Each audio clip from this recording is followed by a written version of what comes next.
Untuk mendapatkan dari Allah sesuatu yang agung perlu namanya pengorbanan. Dan ini yang harus kita fahamkan pada diri kita. Kita perlu berkorban untuk mendapatkan ridho Allah. Banyak perintah-perintah yang diperintahkan oleh Allah kepada kita, kita tidak mampu menjalankan dengan benar karena kita kurang berjuang memerangi hawa nafsu di dalam diri kita. Bukan urusan ibadah saja, ya urusan sholat, pagi-pagi sholat subuh berat kita melakukan sholat. Membayar zakat berat, bukan itu saja. Akan tapi ternyata semua urusan kita harus punya kekuatan memerangi hawa nafsu. Di dalam rumah tangga, Masya Allah. Bukankah kita berumah tangga ingin membangun rumah yang indah? Tapi kenapa ada caci maki, ada olo-oloan? Karena dia tidak menahan hawa nafsunya. Marah selalu ada dalam hidup, karena kita masih di dunia, ada sesuatu yang membuat kita marah. Kecuali nanti di surga nggak ada yang membuat kita marah. Semuanya indah. Selagi di dunia, sebaik apapun seorang manusia, ada kadang perilaku yang membuat kita marah. Namanya manusia. Atau memang kita itu rusak hati sehingga suka marah-marah. Itu dalam hidup. Tapi untuk menyelesaikan itu semuanya adalah jihad nafsi, memerangi hawa nafsu. Tahun ini kita jadikan tahun keindahan, memerangi hawa nafsu, yang menjadikan rumah tangga retak, rumah tangga cekcok, ribut, akan menularkan permasalahan kepada anak keturunan.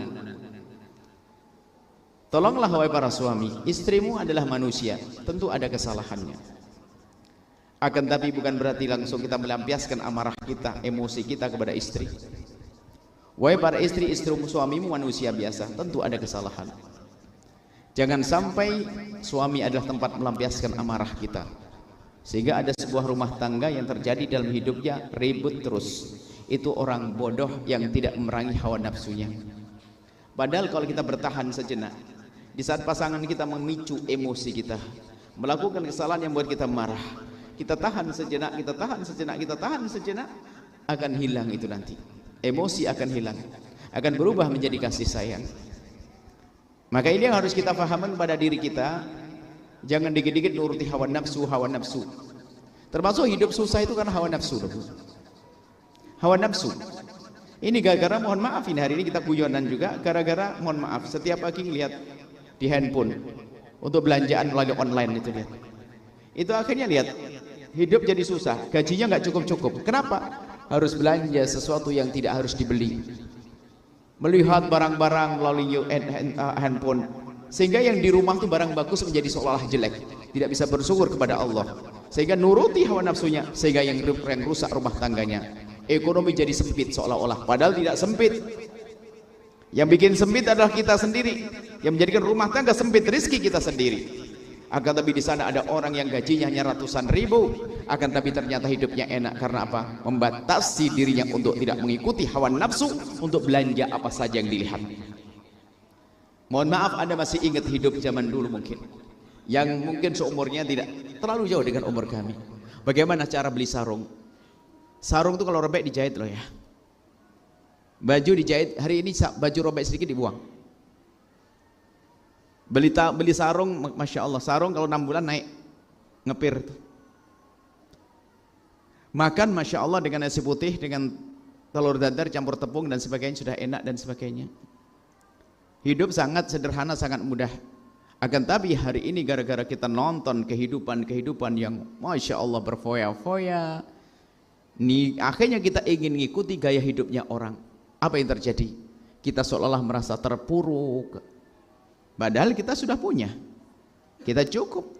Yang menjadi tersiksa adalah rakus yang ada di dalam diri kita. Biarpun katanya orang punya gedung megah, si rakus akan tetap tersiksa. Akan tapi mari kita perangi hawa nafsu kita yang mengajak kita untuk menuruti keinginan kita untuk belanja ini, belanja itu, beli ini, beli itu. Masya Allah.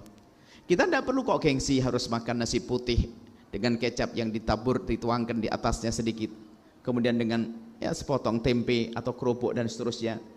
Hari ini kita perlu membangun hidup yang sehat, bukan hidup nuruti gaya hidup, action. Handphone tuh masih bisa dipakai, kenapa harus beli handphone baru lagi? Jujur, kenapa harus seperti itu? Kalau orang dulu menggunakan sesuatu itu sampai rusak. Baju, berapa baju yang sudah kita beli? Sehingga kalau ada katanya, apakah betul ini miskin negeri ini? Apakah cara hidup kita? Anda mungkin masih hidup bagaimana dulu orang tua kita, kalau ingin membuatkan lauk untuk kita, 1 telur dibagi 4 atau 5 orang. Dan sangat sederhana. Tidak pernah Anda merasa susah hidup kita. Baju, Masya Allah, masih ingat sebulan, beli hanya setahun sekali menjelang lebaran. Akan tapi hari ini lihat hidup kita rusak karena apa? Kita tidak pernah berkorban memerangi hawa nafsu kita. Biarpun Anda, semoga Allah mudahkan urusan rezeki Anda. Kalaupun rezeki melimpah, bukan berarti Anda harus berfoya-foya. Nabi tidak senang berfoya-foya. Ya untuk kemakmuran, kemaslahatan umat, oke, Anda brol. Tapi untuk cara hidup, jangan biasakan hidup gaya sombong. Hari ini gaya kesombongan itu ada. Yang ingin nuruti hawa nafsu, pengen disanjung orang. Yang kerja di kota itu mau pulang ke rumah, kalau hari raya begini itu takut. Kenapa? Actionnya kalau pulang dari kota itu bawa mobil, rental mobilnya. Sampai di rumah pengen bagi-bagi duit biar dibilang sukses di sana, padahal utangnya segudang. Itu ada model orang-orang seperti itu. Ada model begitu. Ini gayanya orang yang tersiksa hidupnya. Kita dengan kesederhanaan, ayo kita makan nasi bungkus nggak ada masalah, nasi liwet enak dan sebagainya. Dan ternyata ini memerangi hawa nafsu, menjadikan kita kaya, kita merdeka, tidak diperbudak oleh hawa nafsu kita. Nggak pernah kita merasa terpuruk, merasa miskin, merasa kita tidak punya apa-apa. Tidak, kita merasa kaya karena kaya hati. Nah ini yang harus kita hadirkan. Nggak perlu gengsi dengan rumah yang sangat sederhana. Nggak perlu kita merasa gengsi. Karena yang menjadikan kita merusak, mengambil harta saudara, rebutan waris gara-gara tamak rakus, memerangi hawa nafsu. Lihat, kurang, semuanya jadi rusak. Rumah tangga pun juga demikian. Suaminya pun sebetulnya gajinya mah cukup saja. Cuman sang istri mengikuti hawa nafsunya, jago belanja, habislah itu suami. Atau seorang istri mah baik, suaminya masalah nggak tahu diri. Rupanya suaminya punya selera yang aneh-aneh. Makan segala macam, Masya Allah. Ayo kita memerangi hawa nafsu kita. Biasakan dengan kesederhanaan yang diajarkan oleh baginda Nabi SAW. Nabi bisa saja mendapatkan apa saja. Kalau seandainya rumah Nabi dibangun dengan emas pun bisa. Akan tapi Nabi tidak mengajarkan itu semuanya. Kita perlu bagaimana memerangi hawa nafsu. Tolong dalam rumah tangga ya, jangan biasa dikit-dikit emosi marah dengan pasangan gara-gara hal sepele. Perangi hawa nafsu untuk tidak marah. Kemudian juga kerakusan. Jangan gampang melirik kekayaannya orang lalu kita menjadi seolah-olah betul-betul tidak punya apa-apa. Seolah-olah nyungsep, seolah fakir betul. Padahal sebetulnya kita bisa menjadikan apa yang Allah berikan pada kita itu cukup untuk kehidupan kita. Ini yang perlu kami hadirkan pada kesempatan ini. Ayo nikmati hidup dengan bersyukur kepada Allah Subhanahu wa taala, bukan dengan membangun ketamaan, memperkuat tamak, kerakusan. Maka mulailah hari ini memerangi hawa nafsu. Jangan gampang Anda belanja sesuatu yang tidak penting bagi Anda. Jangan gampang Anda ikut-ikutan beli seperti yang mereka beli. Jangan Anda mengikuti gaya hidupnya orang.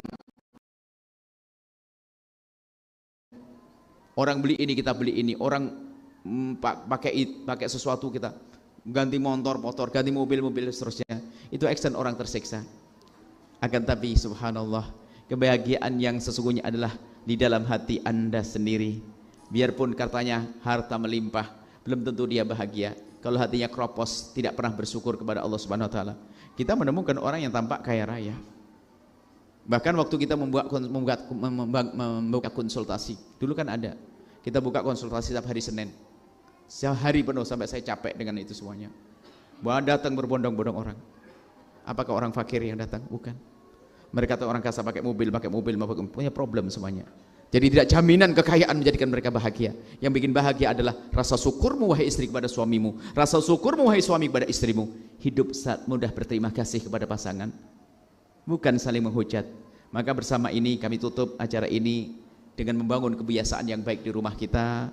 Tutur kata yang indah di rumah, jangan biasa mencaci, jangan biasa merendahkan.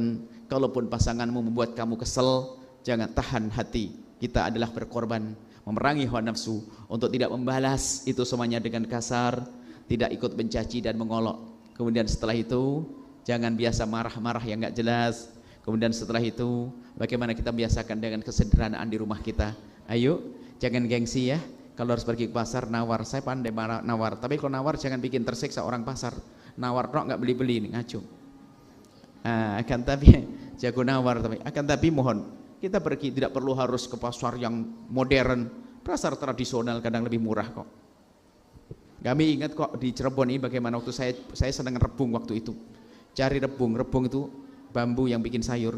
Saya pergi ke Kali Tanjung, saya pergi ke Jagasatur, nggak ketemu. Ketemunya di Pleret situ rupanya. Nah ini saya tahu nih waktu itu. Jadi mohon maaf ya, kita ini perlu membiasakan dengan sederhanaan. Jangan action deh, malu. Action malu. Pengen tambah dianggap sebagai orang kaya, tapi nyungsep di rumah ribut terus. Kalau keluar mentereng pakai mobil. Mobilnya adalah sertifikatnya nggak jelas, rumahnya nggak jelas. Action, alangkah tersiksanya orang hidup dengan cara semacam ini. Hanya orang bodoh. Akan tapi lihat, orang kaya sesungguhnya adalah kaya hati. Tidak bisa dibeli, tidak bisa direndahkan. Dia akan mulia di hadapan Allah. Itu saja insya Allah. Ya, rizki yang halal. Jangan gengsi harus mencangkul. Jangan gengsi harus jualan teh. Jangan gengsi harus bekerja di tempatnya orang. Orang yang sangat dicintai Nabi, sampai diambil menantu oleh baginda Nabi, namanya Imam Ali bin Abi Thalib. Dia punya kerjaan apa beliau? Beliau punya pekerjaan adalah menurunkan korma, gaji. Kadang gaji sehari cukup 3 hari, kadang gaji 3 hari hanya cukup sehari. Nurunkan korma. Kalau hari ini nurunkan korma itu adalah naik pohon kelapa. Di sini kan nggak ada korma. Apakah yang demikian itu menjadikan Imam Ali runtuh rendah? Tidak. Akan tapi tetap mulia. Kemuliaan adalah dari sifat, dari dirinya, dari hatinya yang baik, yang kenal Allah Subhanahu wa taala. Mari kita memerangi hawa nafsu ya. Jangan gampang marah kepada sama, apalagi seorang anak kepada ibundanya. Oh, daftar sengsara. Anak kok jahat sama ibunya, anak kurang ajar sama ayahnya, nggak akan bisa bahagia sampai kapanpun. Dia akan sengsara. Jangan lupa berselawat kepada baginda Nabi Muhammad sallallahu alaihi wa alihi wa sahbihi wasallam.